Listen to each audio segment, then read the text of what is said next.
Rock and roll Chicago, rock and roll Chicago, my hometown. Well, I was born in the city, gonna rock the city, Chicago. Chicago rock and rollers are the best here around. Hey, this is Paul Martin and Ray the Roadie for the Rock and Roll Chicago podcast. How are you today, Ray? I'm wonderful. I'm standing out here in center field at beautiful Comiskey Park. You are? No, not really. Wish I was, though. Yeah. Baseball season started. Yes, it is. Yes, it is. And I'm a Sox fan. You know that. That's right. And so am I. That's why I was at Comiskey Park. I see. Comiskey, not that other name. Yeah. Guaranteed rate. Yeah, whatever it is. I just call it Sox Park now. So. That's right. It's Sox Park. Yeah. In the shadows of the Sears building. Well, speaking of ball games. Yeah. We're talking today with Jonny Ballgame. I don't know if that's his real name. We'll find out, I guess. We won't. Yeah, we probably will. Yeah.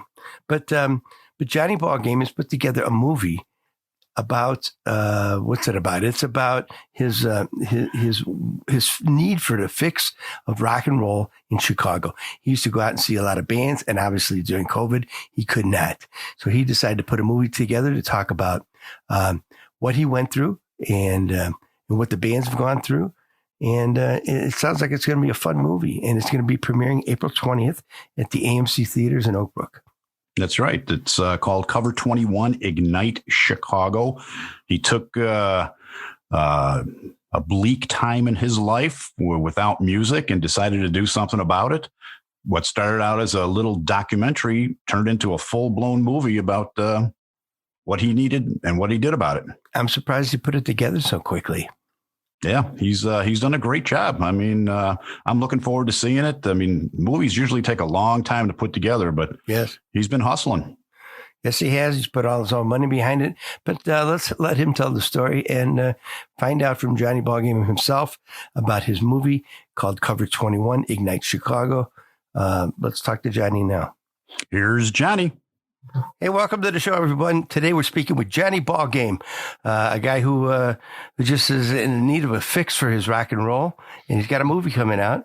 But how you doing, first of all, Jonny? Great. Yeah, thanks for having me on here. Talk about this. No problem. So tell us a little bit about yourself first, and how you got to this point.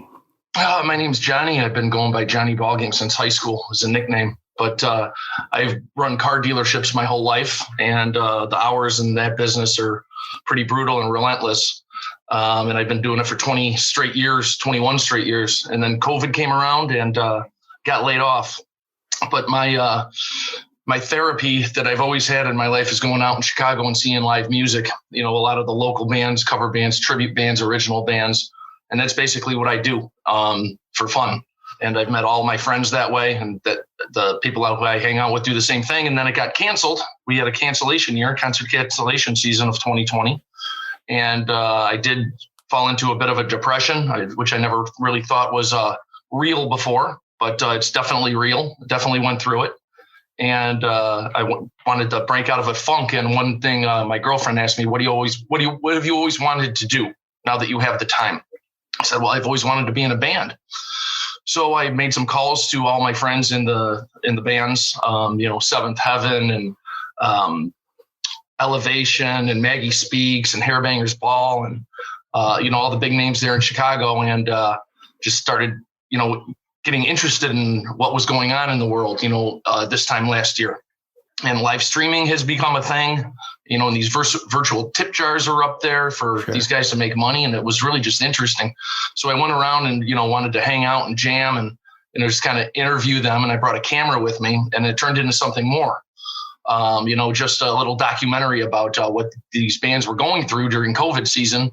But then I got the itch to, after talking with all this great talent, to re-record a song myself with, a lot of the talent in Chicago, and I ended up pulling it off.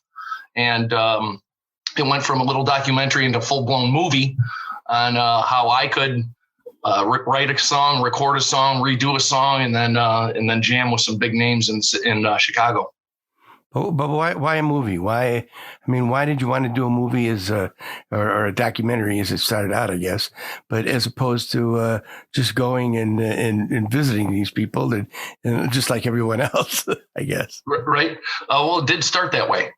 And then the idea of, trying to pull off something that's nearly impossible during COVID season, these bands can't even play with their own bands, let alone start a new band and play to somebody or something like that. But I noticed a lot of bands were doing collaborations, and a few members were mixing with another couple other members from different bands and redoing songs. And it was really neat and really experimental, something that without COVID wouldn't be able to do just because of everybody's busy.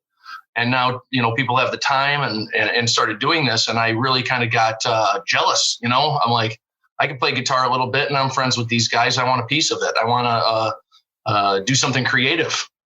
Then it became bigger because I was talking to all these bands. I want all these bands to help me out with it. So that was a big uphill battle. And I just thought it would be fun to document it. And it turned out to be a great story. And I thought, hey, this could make a movie. And it sure did. Did you ever have this idea ahead of time? Before COVID hit, or did it not come? No. It came to me. I did not have the idea.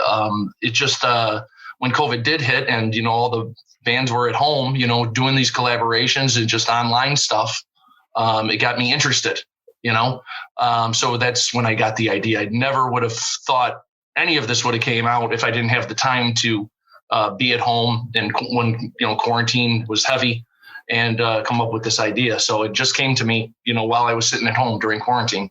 Very good. And now you've put your own money into this, or do you have some? It's all my own money. Yes. I've spent all of my savings, all of my earnings, basically took out a loan and bought some cameras, hired some editors, got a camera guy to follow me around all summer.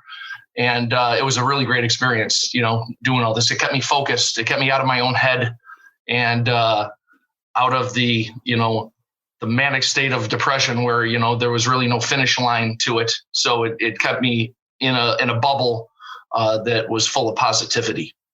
The cameras you bought, are they like large cameras? So if need be, you can live in their box.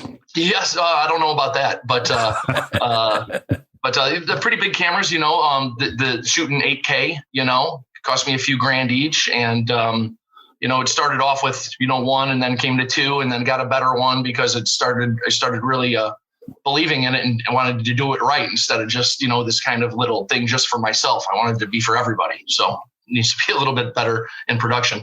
You didn't shoot it on an iPhone or anything, huh? Some of it. Yeah. Just a couple little clips of some of the bands performing, up close. But these phones are great now. They shoot as well. Yeah. But so your car dealership or anything didn't support you on this, and no, I kept it completely separate. Yeah. I didn't want to mix those two worlds. Ship out of them or something, Yeah. I didn't want to mix those worlds. Did you try to get any sponsorships, or you just wanted to get this over and done with? It's not really over and done with. I just kind of was doing it as a passion project for myself. And, as long as you do it as a passion project for yourself and it's something you could be proud of, you can't really fail. So if I set it up to be something bigger and ended up failing or, not going through, I don't know, what I would have done with myself at that time. So I just took it step by step. Are you planning on making any money off of this? Not yet. No, not yet. Hope to. The viewing on 420 in Oak Brook is basically not the finish line. It's the starting line. You can't really sell something nobody's seen yet. So we're just going to show it to all the bands in Chicago. We're going to go to this thing and, we'll get some radio stations out there and some people of some importance to view it. And, we'll see what happens then. Have you thought about doing it at any clubs? Or yes, actually, 115 Bourbon Street is a part of the movie. I go visit it when it's at its lowest point last summer when it was shut down and just being rebuilt. And it was just kind of brutal to see. But now it's back. Bourbon Street's like one of the best clubs out there, in my opinion, anyway. So I'm going to do a showing there and then maybe like up at Dirty Nelly's, maybe CD and Me right here in Frankfurt. But that would be, come May, June. You say right here in Frankfurt. You're from the south suburbs, correct? Yeah, New Lenox I'm from. Oh, okay. And I know Ray's from Frankfurt as well, right? That's right. Mm-hmm. Yeah. So I could walk to CD and me. Yeah, that place is great. So hopefully I'm just want to get this, the first showing out of the way on 420 and see what people think about it and just take it from there. And that's in Oak Brook, right? What's that? It's in Oak Brook at the... Oak Brook, yes. It's at Oak Brook 12 and Oak Brook 4. It's playing on 14 theaters. There's 7 o'clock shows, 7:30 shows, and 8 o'clock shows in Oak Brook, 12 and 4. So it's on 14 of the 16 screens that night.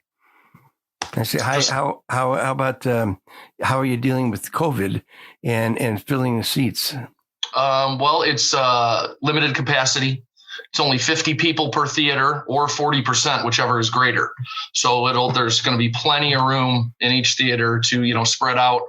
It's a big, huge lobby. There'll be an area for the people that don't really want to talk and mingle to, come in and, take the carpeted route right to the theater. So there is, precautions in place for distancing, for people that feel more strongly about it than others. How did you get tied up with AMC and Oak Brook? How did they get on board with this? Oh man, it's just really not who you are; it's who you know. And just a friend of a friend that I used to work with knew general manager at a couple of these AMC theaters who I met, through them. And I'm like, hey, what about doing a large scale rental? Like 14 theaters at once, and we were able to work it out. And they did think that the project was a super cool project. So they were really willing to, step up and help out and be involved. That's very cool. Very cool. Yeah, man. Good for them. How did you go about picking all the bands that are listed in the movie? That's a good question because they're saying, well, how come this band's not in there? How come, Lounge Puppets aren't in there? And, some of the bands have been around forever that are staples in Chicago. Well, it's really my personal story. The bands that are in there, I have personal relationships with and stories with. They were the ones to, reach back out to me when I reached out to them and say, hey, you've always been there over the 20 years supporting me. What can I do to support you? Right. And, just being friends and having that prior relationship with these bands is how these particular ones got involved. Nothing to any of the bands that aren't involved. They're great. And I love going out and seeing a lot of those other bands that aren't in here as well. It's just that, these are the particular ones that I have something in common with and a history with. So tell us about some of the music that's going to be in there. Okay. That's I'm glad you mentioned that. That's probably the biggest happy spot for me is the music part of it. The interviews are great. You learn a lot of stuff. You laugh. There's a lot of funny stuff in there. But the music, especially towards the end of the movie, there's 3 full videos. There is a video of a guy named Pino Farina. He does an original song named Station, which we made a video for him. And he's over the moon excited about how good it turned out and can't wait to share this particular song with the world. It's an original song. It's kind of like having, a really moving, powerful song that is just over the top great. It's like hearing Black by Pearl Jam before it comes out and knowing that song is going to be in your movie and people haven't heard it yet. But what kind of song that is. I feel the same way about his song called Station. So that's one of them. The other one band? Is he Pino Farina band. Okay. That's his name, Pino, Pino, Pino Farina. The guy's an unbelievable talent. And this summer, hopefully he'll be out and about all over the place. And he's just a very, very compelling guy and band. Have you seen his band? Yes, I have a few times. Very good. Very good. They do a lot of covers and originals. I'm not familiar with him. But... Yeah, I should look him up. He's fucking fantastic. Right. But the other 2 songs that are full-on videos that I'm very excited about is the remake I did of Instant Karma by John Lennon. I redid the song with a few guys spread out through Chicago, like Polly Pants. Jennifer from Hairbangers Ball plays keys on it. And Chris Bobrowski put together the Sea of Voices and sings on it along with myself and like 8 or 9 other singers. And Dave Ambrose plays drums. He's the drummer for Elevation, the U2 tribute, and currently the boy band night. And Jet plays bass on it. He's in Super Unknown. He was in M&R for 6 years, and he plays bass, and he mixed the song. And Sam Varma from Maggie Speaks, the guitar player, did the 3 guitar solos that I was very particular about as far as how I wanted the solos to go. So there's 3 measures of 3 different solos in the song, which in the original song, there's no guitar solos. So I kind of really, redid it in my own creative way, and I'm super proud of it. And I think it's the best version of that particular song that anybody's ever covered.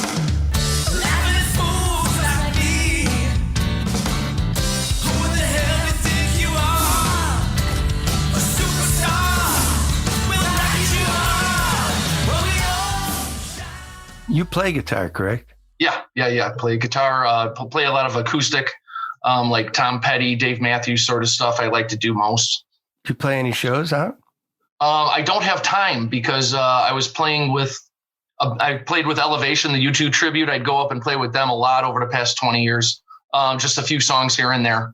But I've never had the time to be in a full band. And that's kind of another reason why I thought this idea would be great, because now I have the time to, get a band together and record and play. And it was great.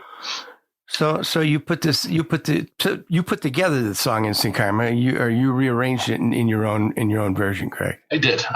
Yes. And I like spelled it out, for the guys, for the bass player, the guitar player, here's what I want on there. And they followed suit and did exactly how I wanted it. So I played a little acoustic guitar on it and some main vocals and some backing vocals. And then there's like 7 or 8 other vocalists on that as well. But I can't wait for you to hear that song. It's amazing. So hopefully you'll hear it that night on at 4:20 because you guys are coming. Yep. Right on. And then the other song, the biggest song, which is the closer, is Marty Casey's new song. Marty Casey from the Love Hammers. He is releasing a new tune. It was originally called Hometown, but after working with me in this movie for several months, he renamed the song to Wicked Heart at my request, which he's never, ever done for anybody before. So I feel truly blessed and like appreciative, over the moon to have the song renamed and have me come play guitar and sing on his song. And wait, did he have to change some words or something too? Or? He really didn't change the words, just changed the name of the song. I mean, those words are in the song. Oh, okay. But so is Hometown, but he just thought it worked better for the narrative of the movie. And it blew me away when he told me that he was changing the name of the song for me. I'm like, wow. And then he let me come in. Chip's Enough from Enough's Enough. He came in and put on a new bass track on it. And I came in and played some guitar on it and did backing vocals. So Wicked Heart is debuting Marty Casey's new song in the movie as well. So that's very those cool. 2 songs are coming out in the movie, and that's probably the biggest excitement I've got, is to have everybody hear those songs. You fix this wicked out of mine. I'm going back to the town where I grew up with all my friends and my true love. I'm looking for a laugh, I'll take it on the run. I got it all going down in my hometown, seen it all, and I'm finally free. Got my whole wide world right next to me. There's no finer place to be. I got it all going down in my hometown. So did you go into the studio and do that? Yep. Stonecutter Records in Chicago. Producer named Chris Steinmetz, who's done a lot of big names. He's did the Revenge record from Kiss. He's got the gold record up on his wall. He's done work with like Jay-Z and Madonna, and he did the Love Hammers. He did Trees from Marty Casey, and the guy's a genius. And I'm very, very blessed to be working with that guy. Were you a little intimidated first time you went in there? Absolutely. Yes. Yeah, I know how it can be. Yes. Oh my God. Yes. But, having Marty in there with me, who I've known forever, and Chip was very, very cool and laid back and total rock star. It made me feel real comfortable and at home. And it was a great, great experience. Yeah. Chip is laid back, to say the least. Oh, he's the best. He's hilarious. Loudmouth soup. He likes to talk about. Well, just getting back a little back to Instant Karma. Did you have to get the rights to the song to use it? I did, and that's a great story in itself.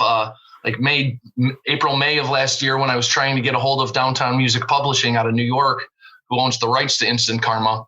I couldn't get a hold of them. And I reached out to a friend to help me out, a guy named Drew Fortier, who has done a Bang Tango movie, and he's done some other stuff. He wrote a book, but he helped me out to reach somebody. And I talked to this girl, Sarah, and she wanted to know, all the details of why I wanted to purchase the rights to Instant Karma, to get a mechanical license to re-record it. And I said I was making this movie with all these bands in Chicago, and she asked me to name a couple, and I said 16 Candles and Mike and Joe and Seventh Heaven and Hairbangers Ball.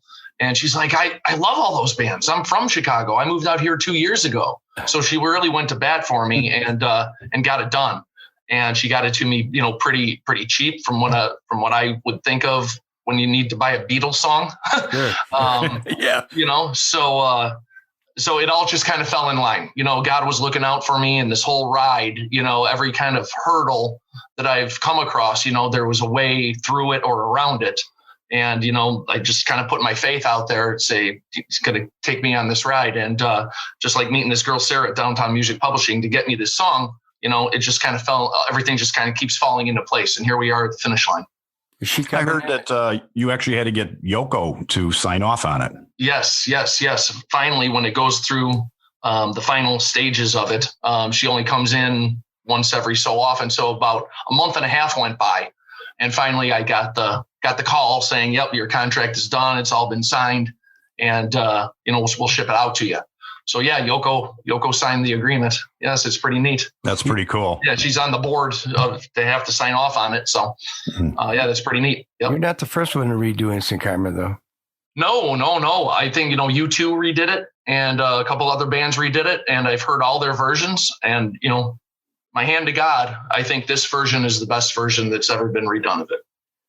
That's cool. If you're going to redo a song, you might as well go straight to the top, the Beatles. Really? Yeah, right? Yeah, I was telling you, with Chip, too, because Chip and I have become friends now, and his project right now, he's putting out a record of all Beatles songs in heavy metal.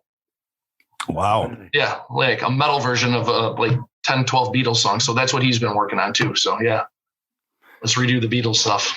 Now you have to pay rights to ASCAP and BMI, too, don't you? No, he might, but not for my one song. No. Oh, okay. All right. Why did you pick Instant Karma? I mean, why was that? Well, that's a good question too. I wanted to redo a song, a classic song. And I there's like halfway through the movie, and when I'm asking these band folk to redo a song with me, they said, well, what song do you want to do? I'm like, I don't know yet. It hasn't hit me. But coming home from one of these interviews, driving, it was a beautiful night. I had the windows open. I remember it clearly. And the song came on the radio, the original, just John Lennon version. And I was just singing at the top of my lungs with the windows down. And the lyrics and the vibe of the song was like perfect.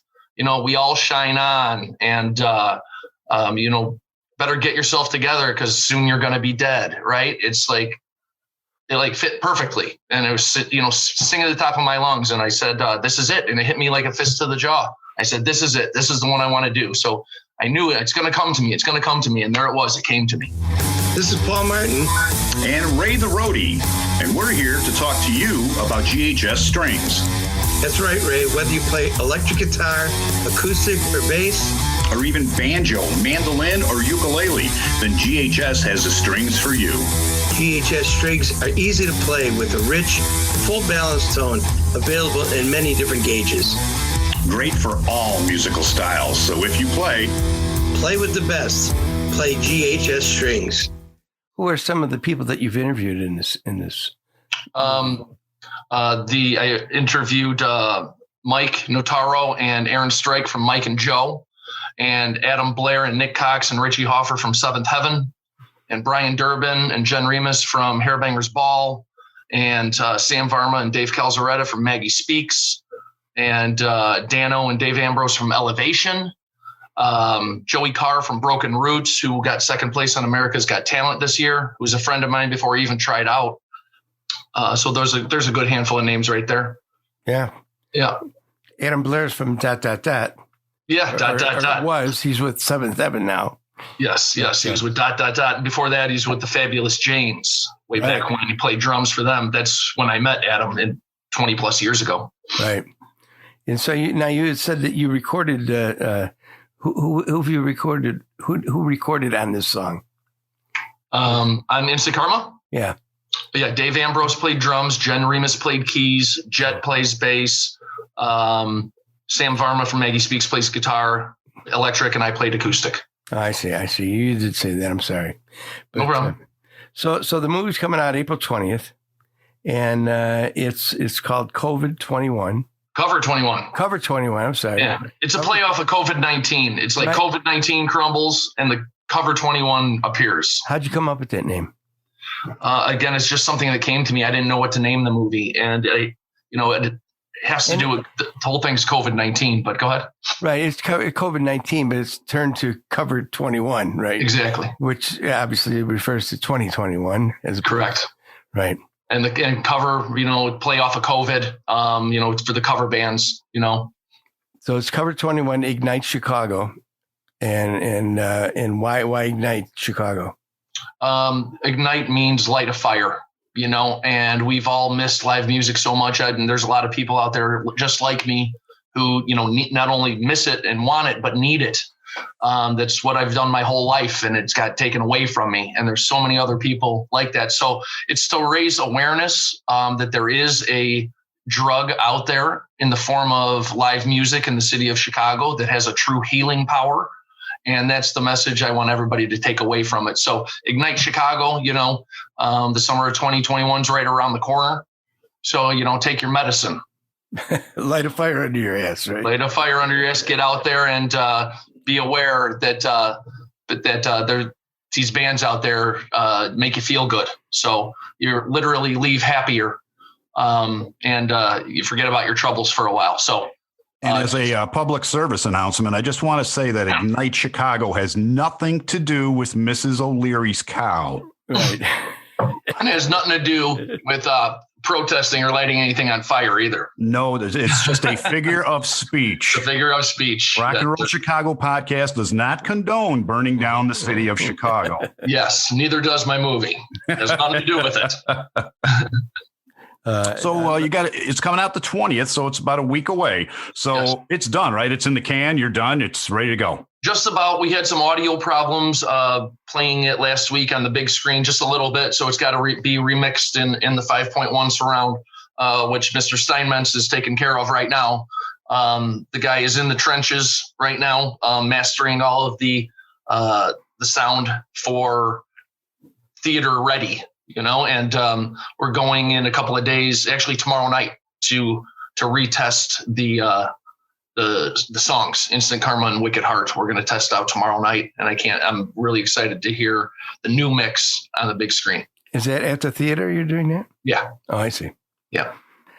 So what are your plans after it shows on the 20th with the movie? I've got options as far as distribution. I might have another couple showings at different AMC theaters around the state, up in Barrington, down here in New Lenox, one in the city by Navy Pier. We'll see how this goes. I'm just going to take it step by step. This next week is going to tell me a lot of, and there's all these bands are going and trying to get some more important people going. So we're going to just see how that goes, see what the feel of it is when everybody sees it, and then kind of go from there and figure out distribution. It'll eventually stream after the theater experience is gone, but it'll eventually stream over the summer. Have you talked to Netflix or Amazon or anyone like that? Not yet. It's a little too expensive to get on Netflix.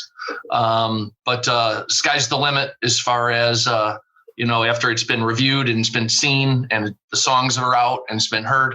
I'm just going to kind of put my options on the back burner until 420, and then we'll take it from there and see what happens. Have you written your speech for the Oscars yet, or?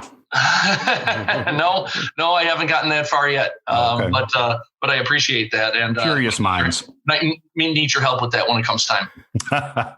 So tell us a little bit about how the movie, what the movie is actually. I mean, we know it's about bands and about Chicago bands and going to see the bands, but is there a story behind it? It's my little story. It's my story of coming out of depression and having these bands, say yes to me as far as wanting to redo this song, make this song. It's my idea and my creation, and to get these people of such high caliber talent to help me out, it kind of like seems like almost an impossible task considering the surroundings that we're in with COVID and quarantine and all that. And I end up pulling it off, and it becomes like a big dream that I had that has become a reality. And it's just with determination, hard work, and probably the most important thing is relationships. The relationships that I've built with these bands over the 20 years, and how often I've gone out and supported them. It was time for them to, do the favor in return to one of their not only friends, but biggest fans, and it really shows how humble and real and spectacular these musicians are to do this kind of thing in these circumstances. So yeah, it's like an underdog story a little bit on, coming out of a depression. And next thing, I've got myself playing with Chips Enough and Marty Casey and, right, recording an original song with these guys. So it's a dream come true, basically. And it's, the world gets to see it. Well, you speak of your depression. Did any of the people you interviewed or the bands actually talk about their depression, about not being able to be out there and playing? Absolutely. Yes. They all miss it. And there's other people that, I tried to get a hold of and do this with who, did say, I'd love to, but it's just not the right time. I can't do it. Like, for example, 16 Candles. I wanted to go play. I love those guys. They're so fun. Right. And I wanted to ask Dave Enslin if he wanted to play. And he's just like, I can't. He's, got double D booking. And he's like, I am spending all summer undoing what I've done and rescheduling, and then he's got another full-time job and a family, so I did run into that a lot. So yeah. And nobody's happy about it. And yes, were they depressed about it as well? Yes. Were you afraid of COVID at all, or did you get COVID? I did not get COVID. I really did not know anybody personally. A couple people got it and got it bad, like Dave Ambrose, who played drums for Instant Karma. A few weeks after that, he caught it and he was out of commission for a month. And he said he was just absolutely horrible. But the other people that I know that did get it had, very mild symptoms, and it was okay, but I never got it. I was safe. I keep my distance, wear the mask out and everything, but am I afraid of it? Really never was. No. But, I played my part in being, socially distant, wear the mask, be safe. How long were you off of work? About 2 months.